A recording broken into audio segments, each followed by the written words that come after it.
Hi everyone, my name is Sharu. I welcome you all in my channel Science Eye. Today we will do the revision of metals and non-metal 10th class chapter number 3 one short video. ये revision का आपका रहेगा.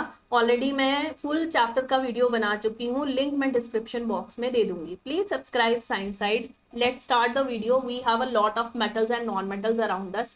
बहुत सारी metals तो हम अपनी daily life में जो है वो देखते हैं. आयरन को हमने देखा है, गोल्ड सिल्वर ज्वेलरी की फॉर्म में हमने देखा है, एल्यूमिनियम फॉयल रोज हम फूड अपना रैप उसमें करते हैं, हमने देखा है.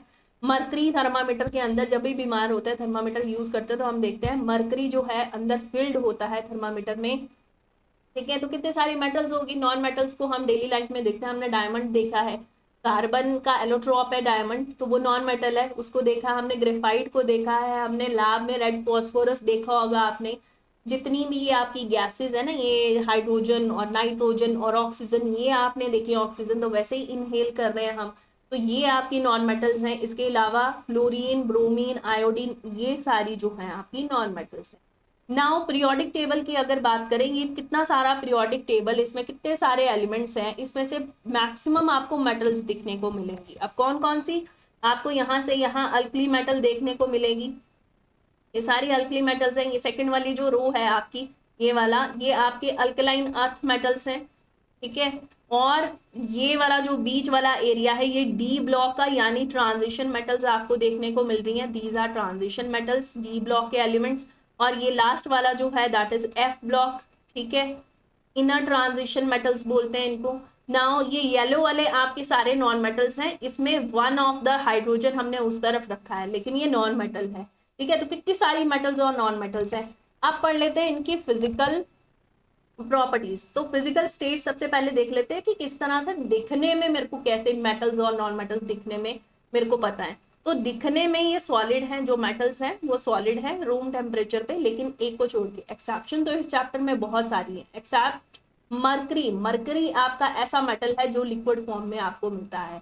नॉन मेटल, सारी की सारी नॉन मेटल जो है वो आपको सॉलिड और गैसियस फॉर्म में मिलेंगी, गैस फॉर्म में मिलेंगी. लेकिन यहाँ भी एक एक्सेप्शन है. ब्रोमीन एक ऐसी नॉन मेटल है जो आपको लिक्विड फॉर्म में मिलेगी, तो याद रखना है आपको. मेलेबिलिटी एंड डक्टिलिटी, इनकी जो शीट्स हैं और जो वायर्स हैं, क्या हम बना सकते हैं? बिल्कुल बना सकते हैं. जो मेटल्स हैं वो बहुत अच्छे से मेलेबल और डक्टिलिटी शो करती हैं. जैसे गोल्ड और सिल्वर की हम देखा है ना आपने कि एल्यूमिनियम की फॉइल्स, मतलब हम उसको शीट में कन्वर्ट कर सकते हैं, है ना. और डक्टिलिटी यानी उसकी वायर्स बनाते हैं, इसीलिए तो ज्वेलरी बनती है, कुछ चेन्स बनती हैं, इयररिंग्स बनते हैं, अपने डिजाइन के लोग बनवाते हैं. नॉन मेटल्स के पास ये दोनों प्रॉपर्टी नहीं होती. ना तो वो शीट्स में कन्वर्ट हो सकती हैं और ना ही वो वायर्स में कन्वर्ट होती हैं. कंडक्टिविटी, मेटल्स बहुत अच्छी कंडक्टर होती हैं. किस चीज की?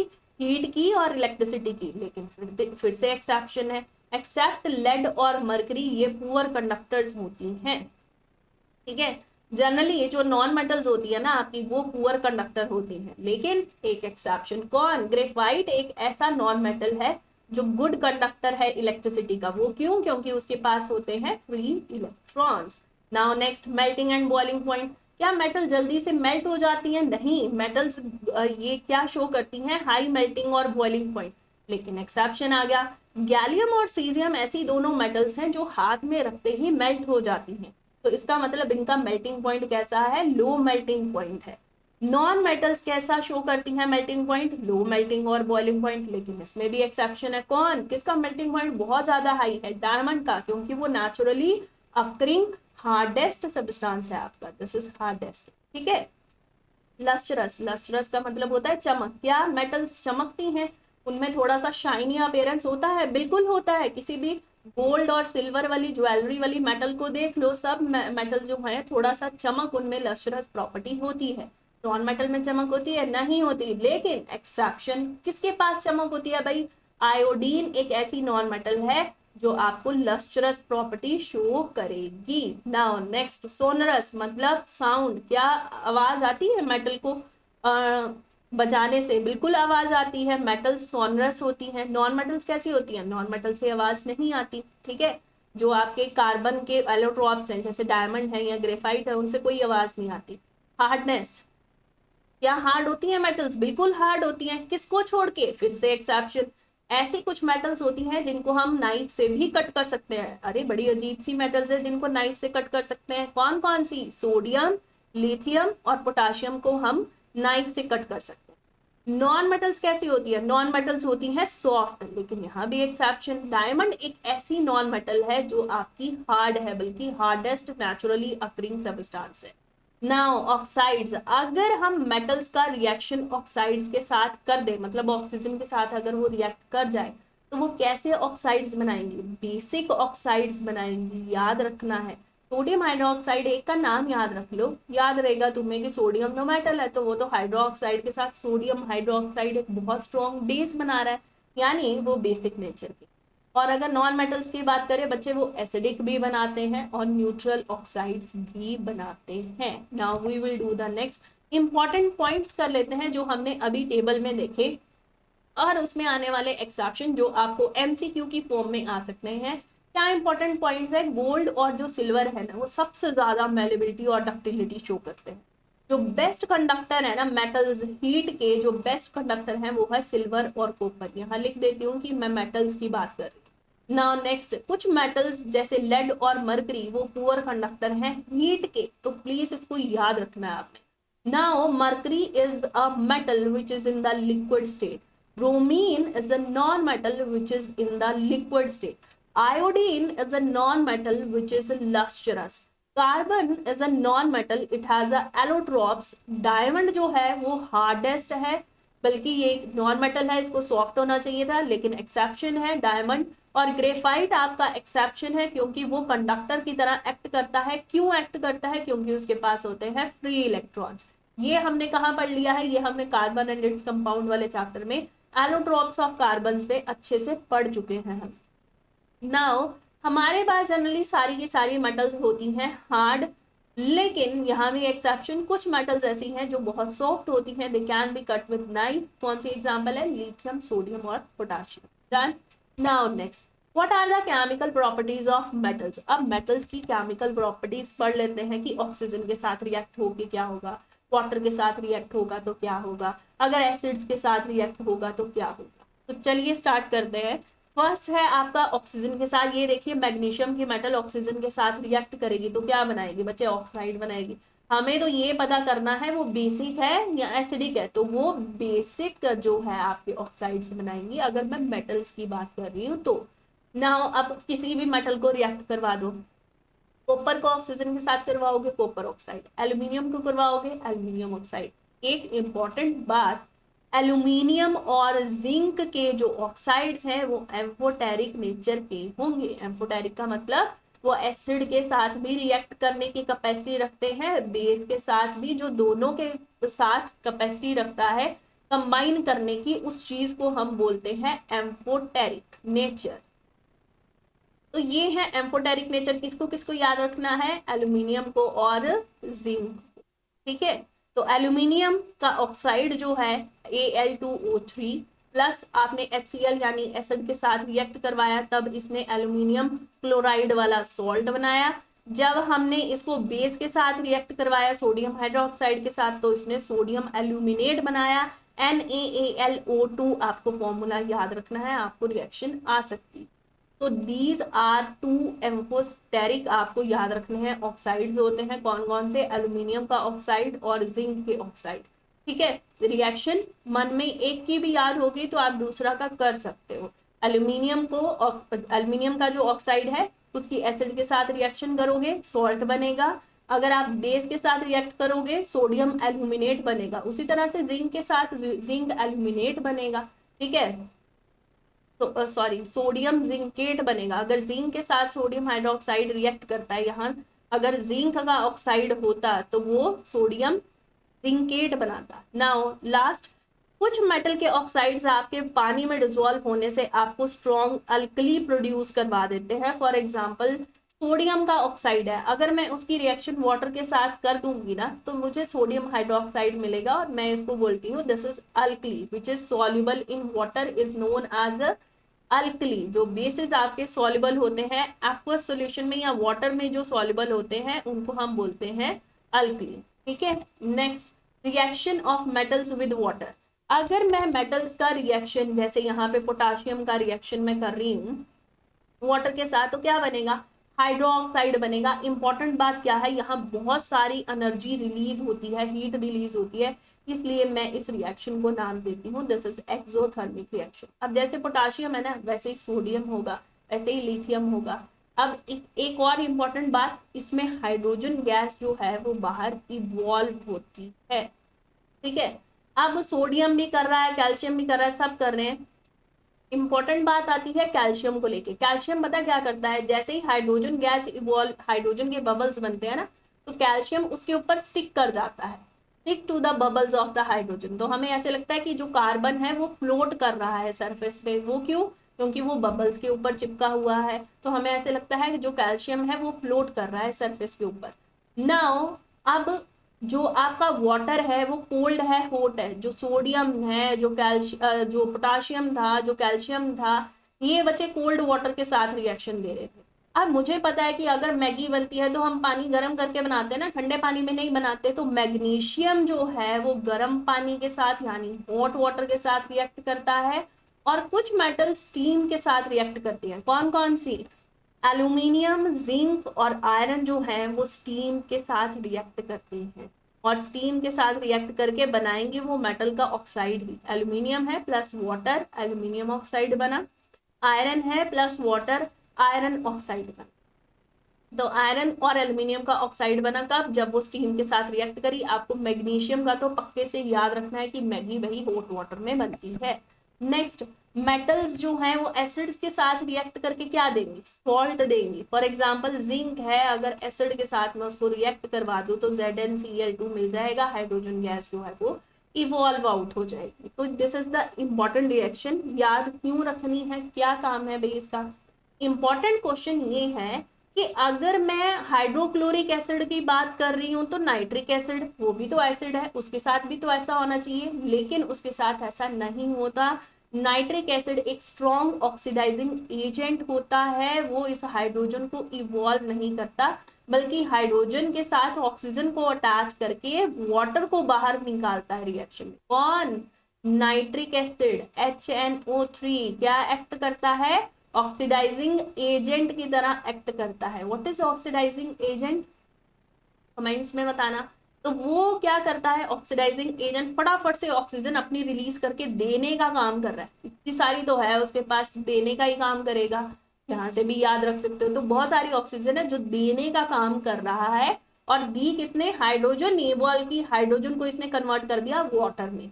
तो वाटर इवॉल्व होता है, हाइड्रोजन गैस इवॉल्व नहीं होती। फिर भी कुछ एक्सेप्शन है। मैग्नीशियम और मैंगनीज जो है वो नाइट्रिक एसिड के साथ रिएक्ट करके हाइड्रोजन गैस को इवॉल्व करते हैं, तो ये तो धोखेबाज निकले। तो यहाँ पे धोखेबाजों की बात प्लीज याद रखना, यहाँ पे धोखा मिला है। दो मेटल्स ऐसी हैं जिन्होंने रिएक्शन शो करी, हाइड्रोजन गैस इवॉल्व करा, ठीक है। नाउ हमारे पास एक और मेटल होती है, वो क्या करती है, HCl के साथ रिएक्शन ही नहीं शो करती। Copper do not react with the dilute HCl, क्योंकि हाइड्रोजन गैस जो है वो इवॉल्व नहीं होती। वहीं से पता चलता है कि कॉपर रिएक्ट नहीं करा। क्या कोई मुझे बता सकता है कि कॉपर जो है इसके साथ रिएक्ट क्यों नहीं करा, देयर इज नो रिएक्शन। आगे ये कंसेप्ट आएगा, लेकिन जिसको पता है वो पहले से मुझे आंसर दे सकता है, ठीक है। नॉन मेटल्स जो हैं वो डिस्प्लेस नहीं करती हैं हाइड्रोजन को, बल्कि वो हाइड्राइड्स बना देती हैं हाइड्रोजन के साथ कंबाइन करके। हाइड्राइड्स का मतलब होता है मेटल के साथ हाइड्रोजन का जुड़ जाना, metal hydrides. Now another reaction, metal की रिएक्शन अगर मैं किसी और मेटल सोल्यूशन के साथ कर दूं तो क्या होगा। फॉर एग्जाम्पल मैं कॉपर की जिंक सल्फेट के साथ कर दूं तो क्या होगा, या मैं जिंक की कॉपर सल्फेट से कर दूं तो क्या होगा। जैसे यहाँ पे रिएक्शन है कि आयरन की मैं कॉपर सल्फेट के साथ कर रही हूँ तो क्या होगा, एक जो है मेटल वो दूसरे की जगह ले लेगी, उस चीज को बोला जाता है डिस्प्लेस कर देना, और रिएक्शन का नाम है डिस्प्लेसमेंट रिएक्शन। ऐसा क्यों हुआ, ऐसा हुआ इस सीरीज की वजह से जिसका नाम है रिएक्टिविटी सीरीज। लर्न करने के लिए किसी भी निमोनिक से आप लर्न कर सकते हैं। मुझे निमोनिक्स लर्न है, कैटरीना ने कार मांगी ऑल्टो जेन फरारी, सुनकर पब्लिक ने हंसकर कल्टी मारी। क्या कहा पब्लिक ने, चांदी सोना प्लाटिनम देंगे तुझे, लेकिन फरारी नहीं देंगे। ठीक है, तो जिसको ये ट्रिक चाहिए, निमोनिक चाहिए, मैंने कहा मैं डिस्क्रिप्शन बॉक्स में फुल चैप्टर का वीडियो दूंगी, आप वहां से देख सकते हैं। तो रिएक्टिविटी सीरीज मुझे क्या बता रही है, जो सबसे ज्यादा ऊपर है वो सबसे ज्यादा रिएक्टिव है, दीज आर हाईली रिएक्टिव। जो सबसे ज्यादा नीचे हैं वो सबसे लीस्ट वाले रिएक्टिव हैं। तो ऊपर वाला जो मेरा मेटल है, फॉर एग्जाम्पल मेरा जिंक ऊपर है और मैंने उसको डाल दिया सिल्वर नाइट्रेट में। अब सिल्वर नाइट्रेट में जो सिल्वर है जो नाइट्रेट के साथ जुड़ा है, सिल्वर मेटल नीचे है, इसका मतलब वो लीस्ट रिएक्टिव है। जिंक मेरा कहीं ऊपर है तो वो थोड़ा हाईली रिएक्टिव वाले उसमें आ गया कैटेगरी में। तो ये जो हाईली रिएक्टिव है ये इसको मारेगा धक्का और बाहर निकाल देगा, बोलेगा कि नाइट्रेट के साथ तो मैं जुड़ूंगा। शायद जिंक नाइट्रेट जो है यहाँ पे डिस्प्लेसमेंट से बनेगा, बिल्कुल बनेगा, और आपका जो सिल्वर है वो धक्के मार के जिंक उसको बाहर निकाल देगा। इस तरह की रिएक्शन को हम नाम देते हैं डिस्प्लेसमेंट रिएक्शन। इस तरह की रिएक्शन को कहते हैं डिस्प्लेसमेंट रिएक्शन। तो डिस्प्लेसमेंट रिएक्शन हमें क्या बता रहा है, रिएक्टिविटी सीरीज के बारे में, जिसमें एक मेटल जो हाईली रिएक्टिव है वो अबव द सीरीज होगी और जो लीस्ट रिएक्टिव है वो लोअर इन द सीरीज होगी। इस तरह की हमने सीरीज बना दी है, किसी भी निमोनिक से लर्न कर सकते हो। उसके बाद मेटल का जो रिएक्शन है वो किस तरीके से चलेगा कि आयरन जैसे डाला, देखिए आयरन कहाँ है, ये रहा आयरन, और आपका कॉपर सल्फेट है, यहाँ था नीचे ये मेरा बेचारा कॉपर सल्फेट। अब ये हाईली रिएक्टिव है तो ये इसको धक्का मार के पीछे कर देगा और सल्फेट के साथ खुद लग गया और कॉपर को निकाल दिया। This is known as displacement reaction. अब इसके कुछ क्वेश्चंस हैं।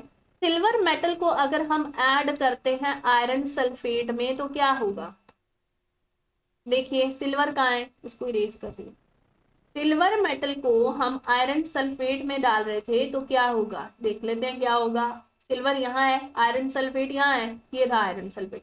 अरे भाई ये तो हाईली रिएक्टिव है, ये तो उसके साथ चिपका रहेगा, छोड़ेगा ही नहीं उसका पीछा। तो इसका मतलब सिल्वर जो लीस्ट रिएक्टिव है, क्या वो इस रिएक्शन को कर पाएगा, नहीं कर पाएगा। There is no displacement reaction in case of first question. Okay, मिल गया आंसर।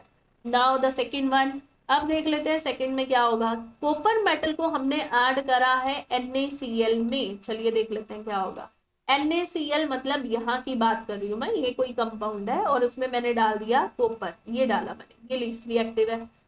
क्या ये लीस्ट रिएक्टिव मेटल उसको डिस्प्लेस कर पाएगा, नहीं कर पाएगा। यहाँ भी डिस्प्लेसमेंट रिएक्शन नहीं होगी क्योंकि वो बच्चे लीस्ट रिएक्टिव हो, उसको धक्का मार के नहीं निकाल सकता। धक्का मार के कौन निकालने की कैपेसिटी रखता है, जो ऊपर वाले होते हैं, नीचे वाले अगर किसी ने कंपाउंड बनाया हो तो उस कंपाउंड में से उस मेटल को डिस्प्लेस कर देते हैं हाईली रिएक्टिव वाले मेटल्स। नाउ नेक्स्ट क्वेश्चन आपका जो सी वाला है, AgNO3 एंड कॉपर मेटल्स को हमने, कॉपर मेटल हमने ऐड कर रहे हैं, किसको किसको, कॉपर मेटल हमने ऐड करा है, किसमें ऐड करा है, AgNO3 में।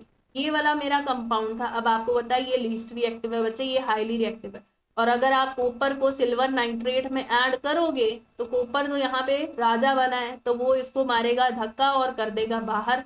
कॉपर का नाइट्रेट के साथ कॉम्बिनेशन हो जाएगा, सिल्वर बाहर निकल जाएगा, ऐसे ही होगा। तो यहाँ पे डिस्प्लेसमेंट रिएक्शन बन रही है, किसमें, थर्ड वाले में। इसमें there is, yes there is displacement, yes देखो डिस्प्लेसमेंट रिएक्शन। इनको समझ आ रहा है वो सब्सक्राइब कर देना बच्चे। नाउ नेक्स्ट, आवाज मेरी कुछ अजीब है क्योंकि मेरा गला ठीक नहीं है।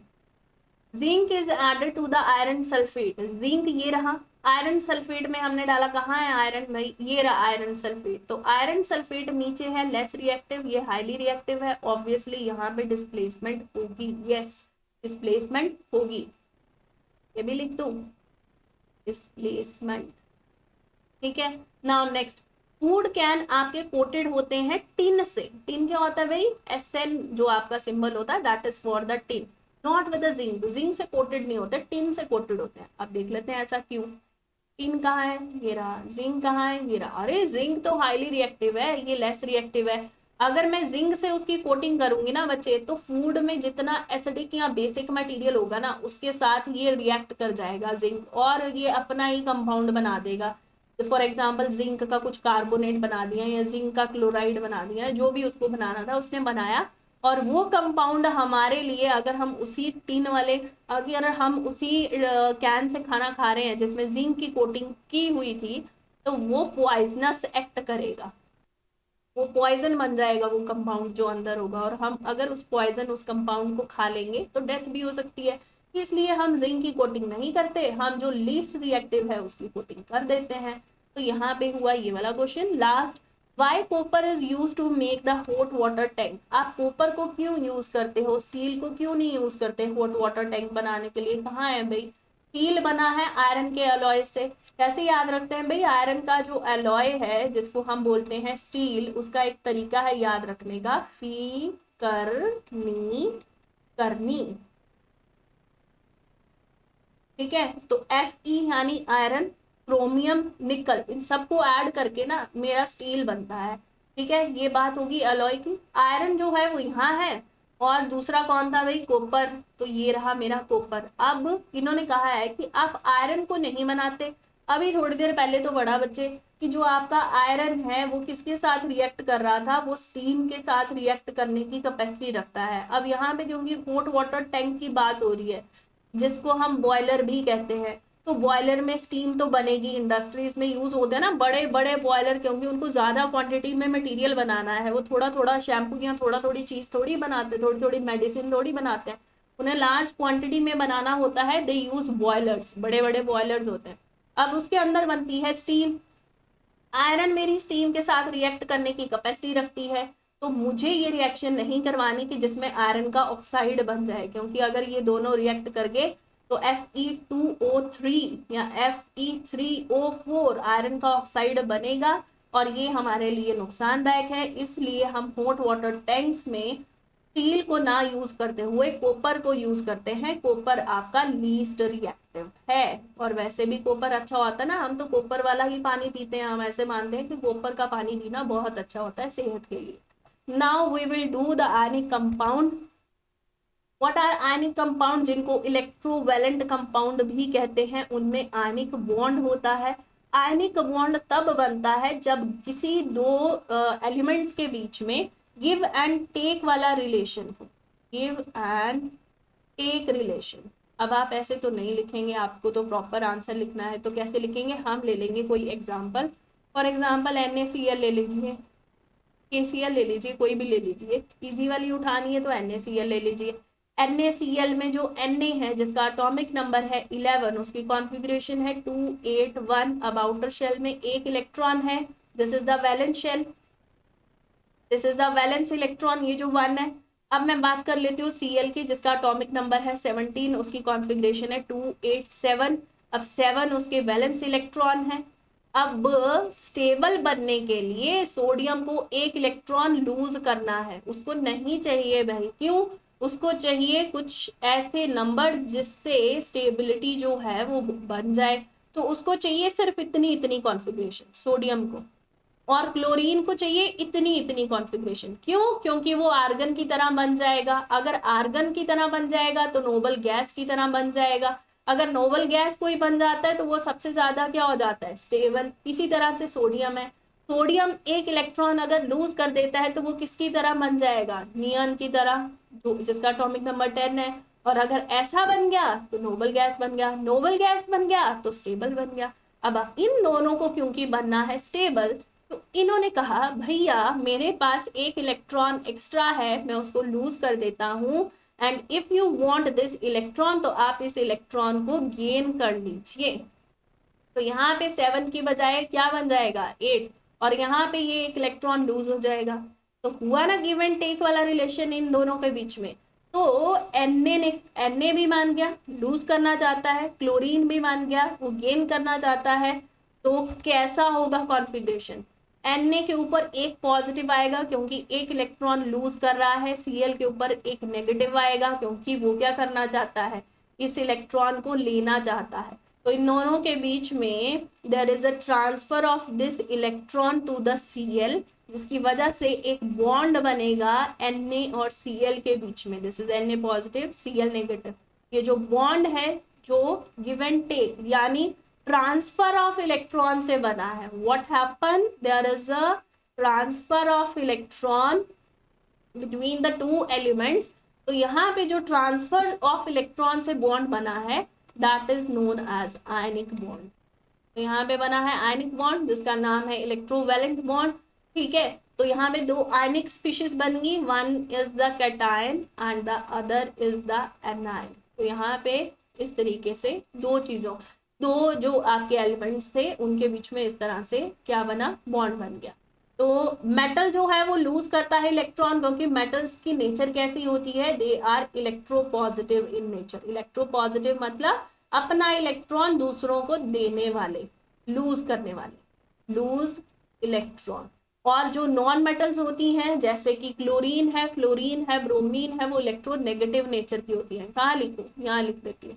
नॉन मेटल्स जो होती हैं जैसे कि फ्लोरीन, क्लोरीन, ब्रोमीन, अगर जैसे मैं यहाँ की बात करूं तो वो इलेक्ट्रोनेगेटिव नेचर की होती है। तो इलेक्ट्रोनेगेटिव, इलेक्ट्रोपॉजिटिव, इस तरीके से उन्होंने काम किया, ट्रांसफर ऑफ इलेक्ट्रॉन किया दोनों के बीच में। क्यों किया, ताकि वो अपना ऑक्टेट कंप्लीट कर सके। वो जो स्टोरी बता रही थी ना मैं कि ये 2 और 8 बनना चाहते हैं, कोई और 2 8 8 बनना चाहता है, ऐसे नंबर्स को हम ऑक्टेट, हम मैजिक नंबर्स बोलते हैं, ऑक्टेट रूल बोलते हैं, कि हर कोई उस रूल को फॉलो करके स्टेबल बनना चाहता है। तो वो कंप्लीट करना चाहते थे अपना ऑक्टेट, ताकि बन जाए, वो एक्वायर कर ले noble gas configuration. If they acquire noble gas configuration they will become the most stable element. तो सोडियम और क्लोरीन ने ऐसा किया। जिस तरह से सोडियम और क्लोरीन ने करा ना, उसी तरह से पोटाशियम और क्लोरीन कर सकते हैं। पोटाशियम का एटॉमिक नंबर 19 होता है, 2 8 8, यहाँ पे कितना हो गया, 18 हो गया। एक 1 जो वैलेंस इलेक्ट्रॉन है वो उसके पास एक्स्ट्रा है, तो ये करना चाहता है लूज। और क्लोरीन की तो वैसे ही हमें पता एटॉमिक नंबर 17 है, कॉन्फ़िगरेशन है 287। ये करना चाहता है एक इलेक्ट्रॉन गेन, तो कौन करवाएगा गेन, यही वाला इलेक्ट्रॉन ये ले लेगा, तो ये प्लस आ जाएगा, ये माइनस आ जाएगा, दोनों के बीच में बॉन्ड बनेगा और उस बॉन्ड का नाम होगा आयनिक बॉन्ड। और कंपाउंड जो बनेगा वो क्या होगा, आयनिक कंपाउंड। तो एग्जाम्पल आप यहाँ से भी देख सकते हैं, ये एक्स्ट्रा इलेक्ट्रॉन था जो कि आउटर शेल में था, क्लोरीन ने वो ले लिया, इसके पास वो इलेक्ट्रॉन आ गया, इसके पास आ गया प्लस का चार्ज, इसके पास आ गया माइनस का चार्ज। नेक्स्ट देखते हैं आप प्रॉपर्टीज क्या है। जो अभी हमने आयनिक कंपाउंड बनाया है जैसे कि NaCl, और अभी KCl की भी बात करी, LiCl की भी कर सकते थे, KCl की बात करी, KBr की बात कर सकते थे, Ki की बात कर सकते थे, पोटाशियम आयोडाइड बच्चे इसका नाम है। इनका फिजिकल नेचर कैसे है, फिजिकली ये बच्चे सॉलिड, नमक, घर का नमक कैसा होता है देखने में, सॉलिड तो होता है, ब्रिटल जैसा तो होता है ना, हार्ड जैसा तो होता है। मेल्टिंग और बॉइलिंग पॉइंट की बात करें तो बहुत हाई होता है। आपने देखा है कि कई कई जगह पे अभी भी पॉपकॉर्न जो है वो, जो आपके गली में पॉपकॉर्न बनाने वाले आते हैं, वो किस तरह से नमक उन्होंने रखा होता है बड़े बड़े कढ़ाई के बीच में, और उसको सेक रहे होते हैं, और पॉपकॉर्न जो मक्की है, जो भुट्टा होता है, वो सिक जाता है, उसके पॉपकॉर्न बन जाते हैं, जो चने वगैरह है वो रोस्ट हो जाते हैं, भुन जाते हैं। तो जो आपका सॉल्ट है वो मेल्ट नहीं होता, क्यों, क्योंकि उसका मेल्टिंग पॉइंट बहुत हाई है। अब देख लो नमक का मेल्टिंग पॉइंट मैंने यहाँ लिखा है, कितना है, 1074 इसका मेल्टिंग पॉइंट है। तो कितना ज्यादा हाई मेल्टिंग पॉइंट है, और बॉइलिंग पॉइंट भी कितना ज्यादा है इसका। सॉल्युबिलिटी, नमक जो है आपका पानी में तो सॉल्युबल हो जाएगा, एक्वस सोल्यूशन में, वाटर जैसी चीजों में तो सॉल्युबल हो जाएगा, लेकिन इनसॉल्युबल होगा किसमें, कैरोसिन जैसी चीज में, पेट्रोल जैसी चीज में इनसॉल्युबल होगा। कंडक्शन, इलेक्ट्रिसिटी कंडक्ट कर देते हैं आपके आयनिक कंपाउंड, नहीं करते, सॉलिड स्टेट में कंडक्शन नहीं शो करते, बल्कि मोल्टन स्टेट में वो कंडक्शन शो करते हैं, क्योंकि आयंस जो हैं आपके वो फ्री हो जाते हैं, और जैसे ही आयंस फ्री होंगे तो वो मूव करेंगे, यानी मोबिलिटी शो करेंगे। अगर आयंस मोबाइल हो जाएंगे तो वो कंडक्शन शो करेंगे। ऐसे तो वो जुड़े हुए हैं, Na पॉजिटिव जो है वो तो Cl नेगेटिव के साथ जुड़ा है, जब कंपाउंड की बात हो रही है तो कंडक्शन नहीं होगी, क्योंकि वो सॉलिड है, ब्रिटल है, अभी तो नॉन कंडक्टर है। लेकिन जैसे ही मैं उनको पानी में डिसॉल्व करूंगी तो Na पॉजिटिव फ्री हो जाएगा, Cl नेगेटिव फ्री हो जाएगा, ये आयंस की फॉर्म में कंडक्शन शो करते हैं। ठीक है, इसका रीजन आपसे पूछ सकते हैं, क्यों शो करा, क्योंकि वो फ्री हो गए, मूवमेंट हो रही थी, अगर मोबाइल हो गए तो वो कंडक्शन शो करेगी। तो यहाँ पे please subscribe science site. Next देखिए एक्सट्रैक्शन ऑफ मेटल्स। एक्सट्रैक्शन मतलब मेटल्स को निकालना धरती से। तो धरती से निकालने के लिए, मिट्टी जमीन से निकालने के लिए, ये अर्थ की डिफरेंट लेयर्स होती है ना, जहाँ पे मिनरल्स हम खोज निकालते हैं। गोल्ड का मिनरल निकाल लिया, माइंस होती हैं, आपने देखा है गोल्ड माइंस है, सिल्वर माइंस है, डायमंड की माइंस होती हैं। तो नीचे से हमें मिल रहा है मिनरल, जिसको खनिज बोलते हैं। लेकिन वो खनिज जो है वो प्योर थोड़ी है। आप ऐसे थोड़ी कि मिट्टी खोदोगे तो नीचे से सोना और चांदी आपको मिल जाएगा, उसके साथ कुछ इम्प्योरिटीज लगी होती हैं। लेकिन ऐसा मिनरल जिसमें हाई परसेंटेज में मुझे अपना मेटल मिल जाए, मैं उस खनिज को नाम दूंगी ओर। व्हाट इज ओर? ऐसा मिनरल जिसमें मुझे जो मेटल है वो कैसे मिले? Profitably, in the higher percentage. I get my metal in the higher percentage or in profitable amount, then it is called as ore। तब मैं उसको नाम दूंगी ore। ठीक है, तो दिस इज मिनरल। मिनरल क्या था आपका? नेचुरली अकरिंग जो आपका कंपाउंड है या जो एलिमेंट है इन द अर्थ क्रस्ट, उसको मैं नाम देती हूँ मिनरल का। अब मेटलर्जी क्या है? मेटलर्जी ये पूरा जो एक्सट्रैक्शन की कहानी है ना, कि नीचे से निकालना है, फिर अगर उसका ऑक्साइड है तो उसकी रिडक्शन करनी है, रिडक्शन करने के बाद अगर आपको मेटल मिल जाती है, आपको उसकी रिफाइनिंग करनी है, उसको प्यूरिफाई करना है। ये सारा जो प्रोसेस है ना, इसको कहते हैं मेटलर्जी। कि एक्सट्रैक्ट करना मेटल को फ्रॉम इट्स ओर, फिर उसके बाद रिफाइनिंग करना for it for use, is called metallurgy. कि पूरा एक्सट्रैक्ट करना पहले फ्रॉम इट्स ओर, फिर रिफाइनिंग करना यानी उसकी प्यूरिफिकेशन करना। यहाँ पे प्यूरिफाई कर दिया मैंने, ठीक है, यूज के लिए उसको मैंने प्यूरिफाई करा। अगर कुछ सैंड की इम्प्योरिटीज उसके साथ जुड़ी हैं, जिसको हम गैंग बोलते हैं, उसको भी रिमूव करना। ये सारी टेक्निक्स आ रही है मेटलर्जी। ठीक है, नाउ आपके पास कुछ इंपॉर्टेंट एमसीक्यू जो हैं वो आपको याद रखने हैं। Cinnabar is the ore of mercury. Cinnabar यानी मर्करी का जो सल्फाइड होता है ना, फॉर्मूला भी याद रखना है, नाम भी याद रखना है। Cinnabar is the ore of mercury. Oxygen आपका क्या है? Oxygen is the most abundant element on the earth crust. Oxygen क्या है? मोस्ट अबंडेंट एलिमेंट है अर्थ के क्रस्ट में। सबसे ज्यादा आपका ऑक्सीजन जो है एलिमेंट की फॉर्म में मिलता है आपको अर्थ की क्रस्ट। ठीक है, नेक्स्ट नेक्स्ट है आपके पास extraction. Extraction of metal which is lower in the activity series. Activity series बच्चे रिएक्टिविटी सीरीज ही था, वो जो लाइन लर्न करी है ना, करी कैटरीना ने कार मांगी ऑल्टो जेन फरारी, सुनकर पब्लिक ने हंसकर कल्टी मारी और बोला कि चांदी सोना और प्लैटिनम देंगे। वो जो लाइन है ना, उस लाइन में हमें पता है कि तीन तरह से हमने मेटल्स को अरेंज करा है। एक नीचे वाली थी जो सबसे लेस रिएक्टिव थी, एक जो सबसे ऊपर थी वो हाईली रिएक्टिव थी, और जो बीच वाली थी वो मॉडरेट थी। ये बीच वाली मॉडरेट थी। तो इसी तरह से ना हम एक्सट्रैक्शन करते हैं इनकी। जो सबसे नीचे वाली होती है ना, पहले उनकी एक्सट्रैक्शन करते हैं। जो lower in the activity series है, उनका एक्सट्रैक्शन करना ना बहुत आसान है। क्यों? एक तो वो अपनी फ्री स्टेट में, नेटिव स्टेट में मिल जाती है। फिर भी अगर कोई मेटल अपने किसी सल्फाइड फॉर्म में होगी ना, जैसे कॉपर का सल्फाइड फॉर्म में मिल जाए मुझे, ये जो कॉपर है इसका सल्फाइड फॉर्म में मुझे ओर मिल जाए, या मरकरी का जो सल्फाइड है वो मिल जाए, तो मैं उस सल्फाइड को ना बच्चे सबसे पहले करूंगी रोस्ट। जैसे पीनट रोस्ट करते हैं ना, हम फ्राई पैन में डाल के रोस्ट करते हैं, उछाल उछाल के गर्म करते हैं ताकि सिक जाए। उसी तरीके से मरकरी का सल्फाइड जो है, मैंने उसको किया रोस्ट। रोस्ट का मतलब है ऑक्सीजन की प्रेजेंस में आपने उसको कर देना है हीट। जैसे मैंने कहा पीनट हम रोस्ट करते हैं घर में, चने वगैरह रोस्ट करते हैं तवे पे, ठीक है, मजा आ जाता है नमक डाल के खाने का। तो अभी मैंने किया ऑक्सीजन की प्रेजेंस में अपने मरकरी के सल्फाइड को रोस्ट। तो मरकरी के सल्फाइड को जैसे मैंने रोस्ट करा, ये सल्फर बेचारा हट गया और ऑक्सीजन जाके लग गई। तो इसका मतलब मरकरी का ऑक्साइड बन गया। पहले क्या था? सल्फाइड। फिर क्या बन गया? ऑक्साइड। पहले क्या था? सल्फाइड, बाद में क्या बना? ऑक्साइड। अब इस ऑक्सीजन को हटाना है क्योंकि मुझे तो सिर्फ मेटल चाहिए, मेरे को ऑक्सीजन किसी काम की। तो अगर ऑक्सीजन को आप रिमूव करते हो तो उस प्रोसेस को क्या कहते हैं? रिडक्शन। याद रखना है नाम। रिडक्शन का मतलब होता है रिमूवल ऑफ ऑक्सीजन। तो यहाँ पे आप रिमूव कर रहे हो ऑक्सीजन को, तो आप कर रहे हैं रिडक्शन। रिडक्शन आप कर सकते हैं किसी भी जैसे कार्बन जैसे कंपाउंड से आप रिडक्शन कर सकते हैं। यहाँ पे डायरेक्ट बस मैंने उसको क्या करा, रिडक्शन लिखा है, ऑक्सीजन हटा दिया, मरकरी जो है मेरे पास मिल गया। नेक्स्ट वाली रिएक्शन में देखिए किस तरह से हमने कोई कंपाउंड डाल के रिडक्शन करा। कॉपर का अगर मेरे पास सल्फाइड हो तो पहले तो वही करूंगी, उसको रोस्ट करो, रोस्ट यानी ऑक्सीजन की प्रेजेंस में हीट करो, ऑक्सीजन चिपक जाएगी, चिपक गई।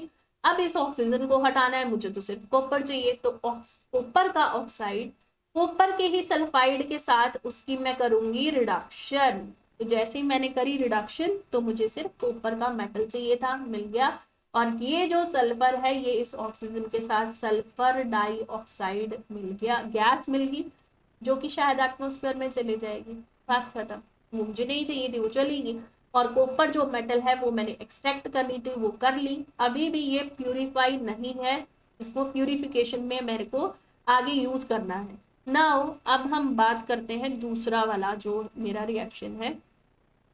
मैं बात कर रही थी पहले इनकी, जो lower in the activity series थे, जो सल्फाइड फॉर्म में मेरे पास थे, उनकी रोस्टिंग करी, ऑक्सीजन जोड़ी, बाद में ऑक्सीजन को भी भगा दिया मैंने, रोस्ट रिडक्शन कर दी, ठीक है, रोस्टिंग की रिडक्शन करी। ये दो नाम याद रखने हैं जब आप इनकी बात कर रहे होंगे। अब मैं बात कर रही हूँ मॉडरेट वालों की, यानी बीच वालों की।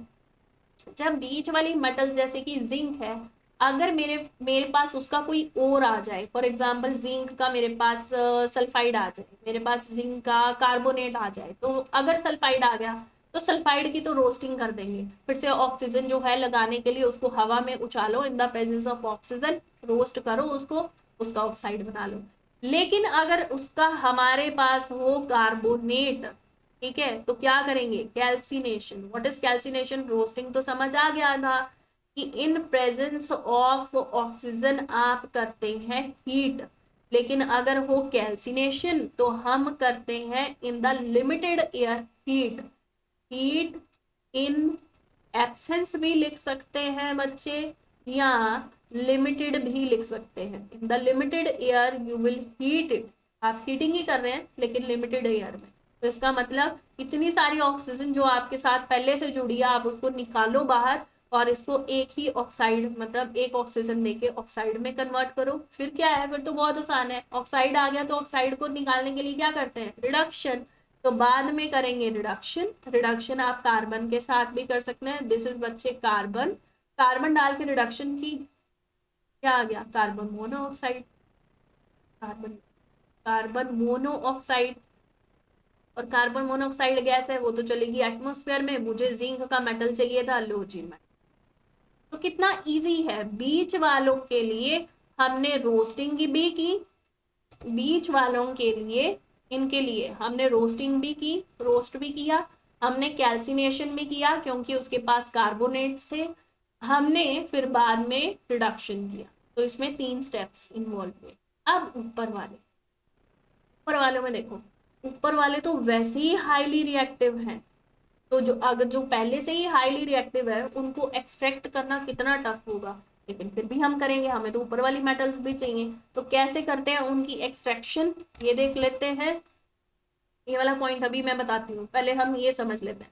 जो top of the activity series में होते हैं, for example sodium, by chance अगर आपको उनका क्लोराइड के साथ सॉल्ट मिल जाए, फॉर एग्जाम्पल आपको NaCl मिल जाए, या सोडियम के साथ है तो मैग्नीशियम है, मैग्नीशियम का क्लोराइड फॉर्म में मिल जाए, या एल्यूमिनियम है, एल्यूमिनियम का Al2O3 ऑक्साइड फॉर्म में आपको एल्यूमिनियम मिल जाए, तो ये जो हाईली रिएक्टिव वाली है ना, सबसे ऊपर वाली, पोटाशियम, सोडियम, कैल्शियम, ठीक है, मैग्नीशियम, इनका क्या करेंगे, जो भी क्लोराइड्स हैं या जो भी इनके सॉल्ट हैं, उनका हम करेंगे इलेक्ट्रोलिटिक रिडक्शन। वो क्या होता है, मोल्टन NaCl लिया आपने, मतलब मोल्टन फॉर्म में NaCl को आपने एक सेल के अंदर, एक बीकर के अंदर रख दिया, वहां पे आपने एक्सटर्नल सोर्स प्रोवाइड करा है करंट का, एक्सटर्नल सोर्स आपने दिया है, आपने कैथोड और एनोड की रोड दे दी, आपने करंट की सप्लाई दे दी, जो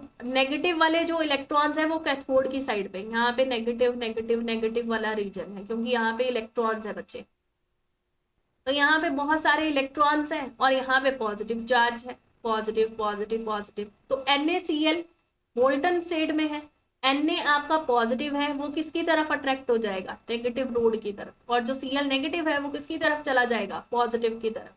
अब Na पॉजिटिव है, जैसे ही उसको इलेक्ट्रॉन मिलेगा, इस इलेक्ट्रॉन को एक्सेप्ट करके वो तो सोडियम मेटल बना देगा, बहुत अच्छी बात है, मुझे तो मेटल चाहिए थी, मुझे एक्सट्रैक्ट करनी थी, मिल गई।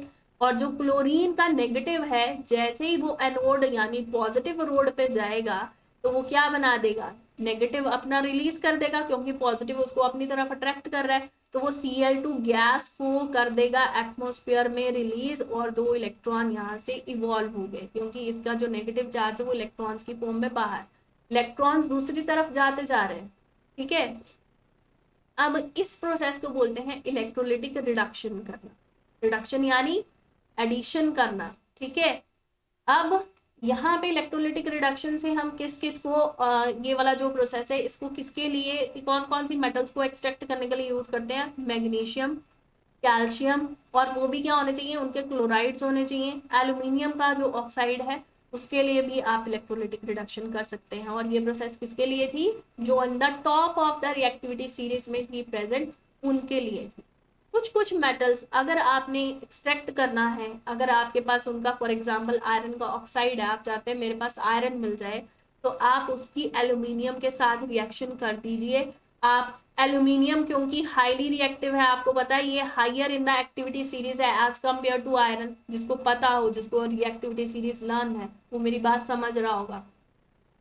ये lower in the activity series होती है बच्चे आयरन, तो ये हाईली रिएक्टिव है, ये क्या करेगी, उसको डिस्प्लेस कर देगी। तो डिस्प्लेसमेंट रिएक्शन से भी किसी पर्टिकुलर मेटल को मैं ऑब्टेन कर सकती हूँ। क्या मुझे कोई बच्चा बता सकता है कि ये रिएक्शन हम कहाँ यूज करते हैं, इन द, हाँ जी बताइए, जो रेलवे ट्रैक्स होते हैं आपके, उनका वेल्डिंग वगैरह करने के लिए, कि कोई क्रैक आ गया है, उस क्रैक को फिल करना है, तो आप इस रिएक्शन को यूज करते हैं। ठीक है, याद आया।